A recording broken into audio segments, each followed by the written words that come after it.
territorial defense, sovereignty. No, national security is about food security. It's about quality of education.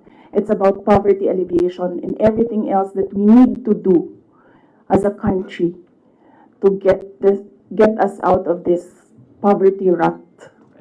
But you are in the NTF-LCAP, so couldn't have your offices work with the NTF-LCAP as well as other government agencies that actually have national security mandates? In the NDF-LCAP, they are only about ano yung meaning ng LCAP? And local armed conflict. And local community armed conflict. And local, there, LCAP. So that is very specific to that local conflict and communism. So as I said, the projects and the programs of OVP target poverty alleviation, and there's so many factors affecting poverty. And there are so many threats to education, not just insurgency. But there are also other government agencies with national security mandates that you can work with, your offices can work with. Yes, that is true, but we work far faster if we are allowed to purchase information and target our projects immediately on the certain school or certain barangay or certain municipality. We move faster if we can target our projects. Okay. Going back to the confidential funds, that was also about confidential funds, but the names that are being verified by the Philippine Statistics Authority, I know you said that you can't explain because they're confidential in nature, but maybe just a yes or no, because other names have cropped up. Aside from Mary Grace Piatos, we have Chippy McDonald, Fernando Tempora, Carlos Oishi, Raymunda Nova. These were mentioned in a column at the Philippine Star, and Joel Chua, Congressman Joel Chua was quoted. Are yes or no? Are these code names? Nakalimutan ko yung sagot ko. Sandali. I cannot explain confidential funds because it will entail explaining intelligence operations. And there is a law that prohibits officials who gathered information because of their office to divulge it in public. Corrupt and Corrupt Practices Act. There is a specific provision of law. You cannot divulge confidential information that you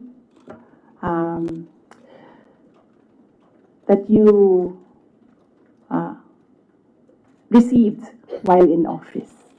So you won't even say these are No, that's because code names. that will add to cases that may be filed against me. One last, sorry. Yes. Why the choice of a letter submitted to the NBI instead of an affidavit? Wait, hold on. I can answer. I can give you a very short answer with regard to ARs. I had nothing to do with the preparation of ARs. It went down to the grassroots level. So I had nothing to do with preparations of ARs. I was up here in the structure and money went down for information. So you have no knowledge why all these names were used in the acknowledgement receipts? In the first place, we do not even know if these are ARs which came from DepEd or OVP to COA, because there's a chain of evidence supposedly. In law, there's a chain of evidence, handling of evidence. So right now, nobody can really answer that because nobody knows if these ARs are true. Because we don't know if it came from us. That's what they're saying. That's what they're alleging. Yes, that's what they're Came saying. from the OVP submitted to COA. Yes, but there is a legal process in the custody of evidence. So right now, we really cannot say if the ARs came from us because the ARs that are with us has not been checked with the ARs that are with them. You're denying that the ARs. No, I'm just saying that we do not even know if the ARs with us are the ARs that are with them, because the ARs from the field going to the office, going to COA, that's not how you do legal work. It's not how you do legal work. There's a very stringent process in evidence. That is why even if there is no law prohibiting a person from divulging confidential information, person cannot answer that because we do not know if that paper that they're holding was the paper that came from the OVP in DepEd. Because there was no marking of exhibits. That was what I was telling Congressman Chua. You cannot ask the OVP personnel to say yes or no to an exhibit that was not marked as real and true, as correct, and as a faithful reproduction of the evidence of the office. So would your offices then be willing to certify? No, because there is no question about that from the Commission on Audit. It's only a congressman saying that this paper and asking what is this paper about. There is no case, and that is to ask that about the paper is the sole jurisdiction of the Commission on Audit. Okay. So then if the Commission on Audit asks, That is what I was saying. We have been fully cooperative with the Commission on Audit. Everything that they asked for, we submitted. That is why there was a partial disallowance only. And even then, we are not yet finished with the process because we can still submit documents that are required by the Commission on Audit.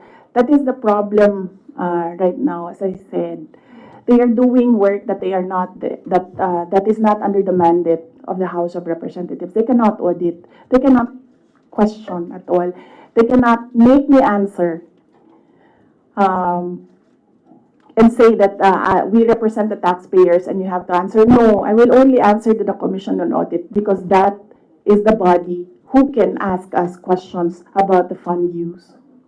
Next question. Got to make ABS event. Good afternoon, ma'am. Ma'am, on the issue of your budget not being reinstated or restored, your reaction first on the decision of the bicameral conference committee. Well, we do not expect anything about the budget of the Office of the Vice President anymore. As I said,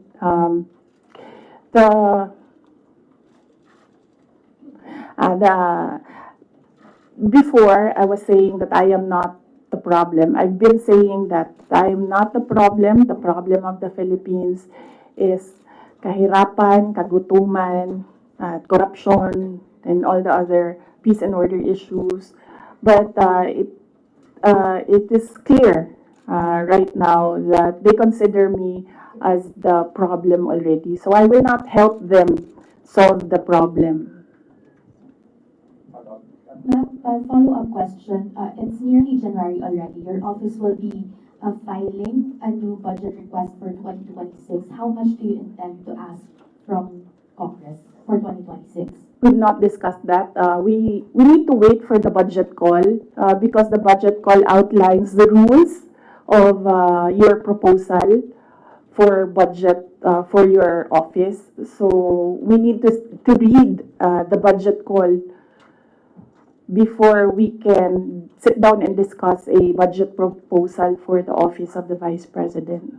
Ma'am, but top of mind, are you still considering to hike the 733 million, or will you be happy operating at the same expenses in 2026? I cannot answer that because there are rules. They usually put conditions in the budget call, and we really need to read the budget call to draft a proposed budget. That's two questions. One. Just to follow up on the budget, in the previous interviews, you said that you cannot give a definite answer on what will happen with regards to your satellite offices, given that the budget was not final at that time.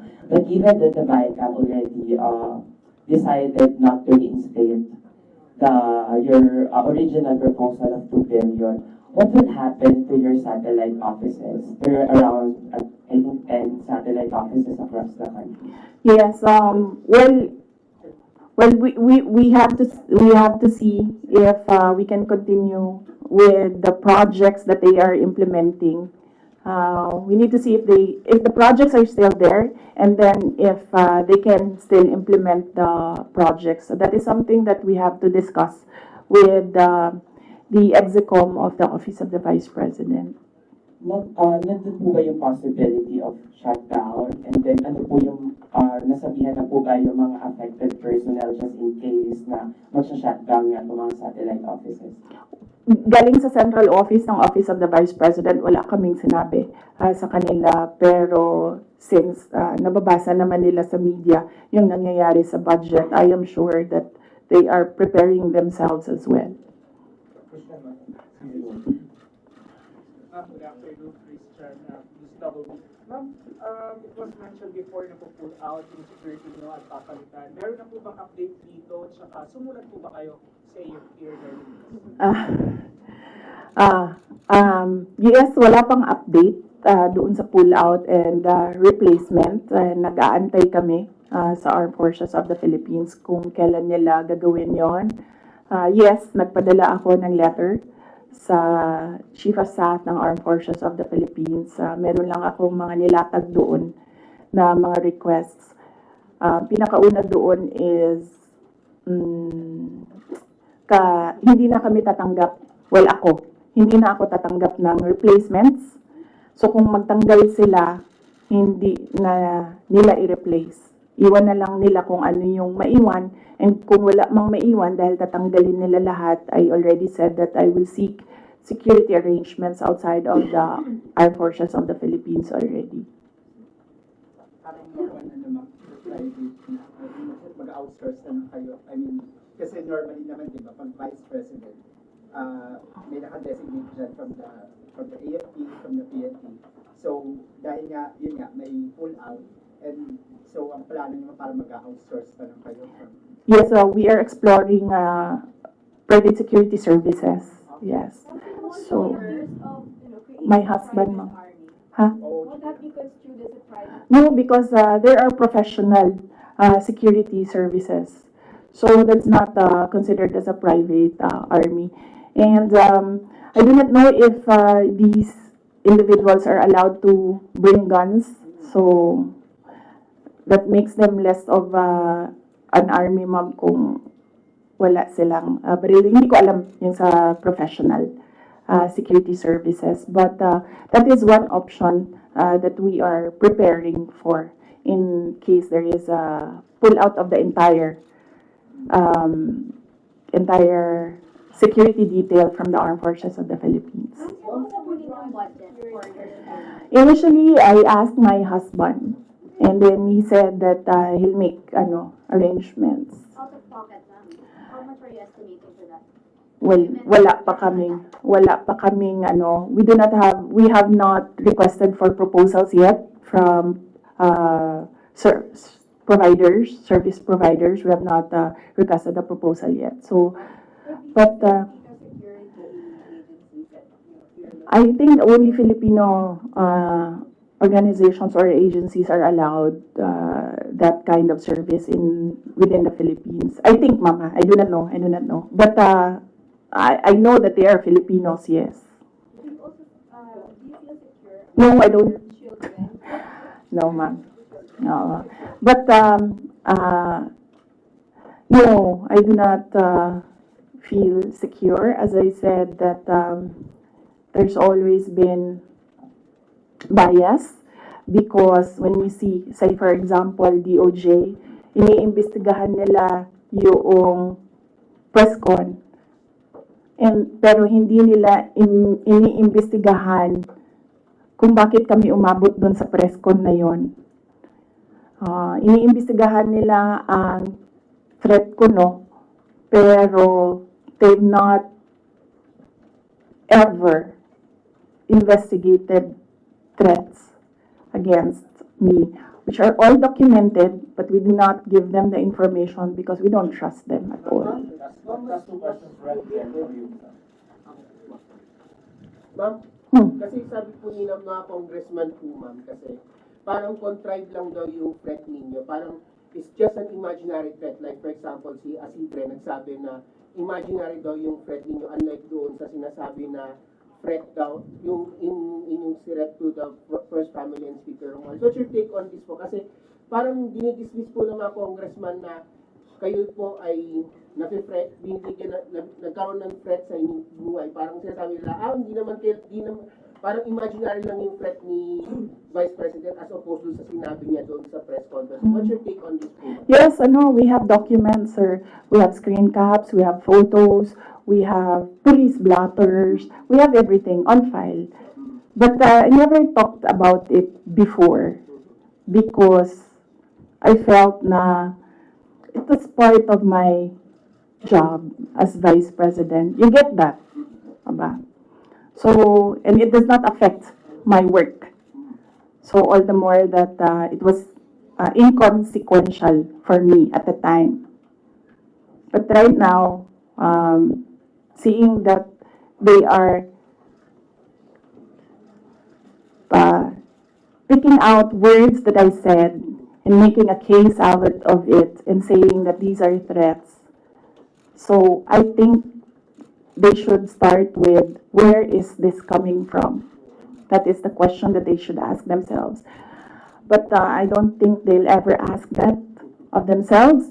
So we'll just move on to the cases and the impeachment and whatever will come in the new year. Do you regret saying or making such threat to the President and the First Lady and the Speaker?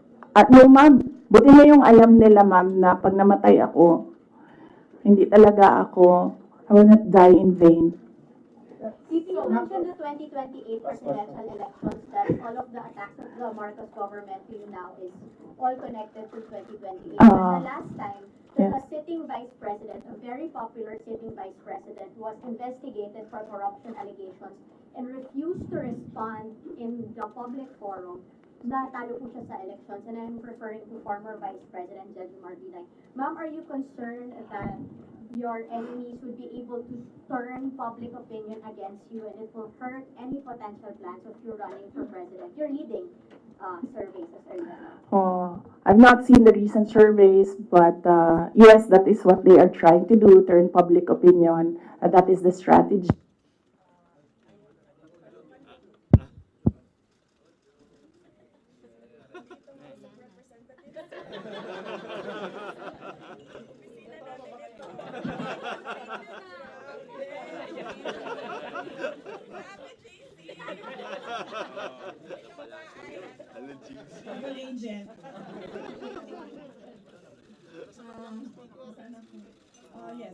Yes. But I am not.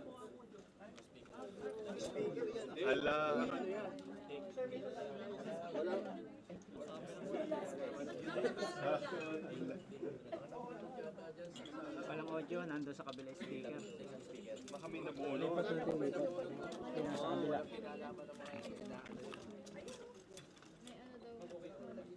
Oh, there. Yan na. Dito na ako.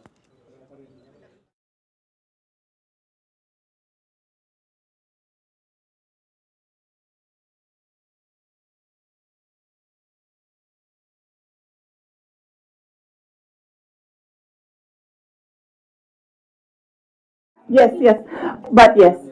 So, yes, that is what they are trying. Yes. So, yes, that is what they are trying to do, turn public opinion. That is a common strategy in politics, black propaganda, and everything. Will it hurt my chances? I'm not yet a candidate. So, right now, I am just the Vice President of the Republic of the Philippines and working for the country. So I am not yet a candidate, so I do not know if this will affect me. Maybe my decision in 2026 will consider what is happening right now, but I cannot really say with finality what will be the considerations for me to decide to run for president. As I said, just give me the last quarter of 2026. I think that is the best time for any presidential candidate to decide to run. Ma'am, pero isip ko, ma'am, kasi ito, lumalabas yung keyword ngayon, binibinay. Para kayo ginagawang binay yung task for former Vice President J.J. Marbil. You think, ma'am, binibinay kayo ngayon kasi malakas kayo ngayon this survey and possibly tinutukod nila kayo para mawala yung political clout ninyo sa 2028? Yes, oo, yan naman ang sinasabi ko eh. It's all, these are all political attacks.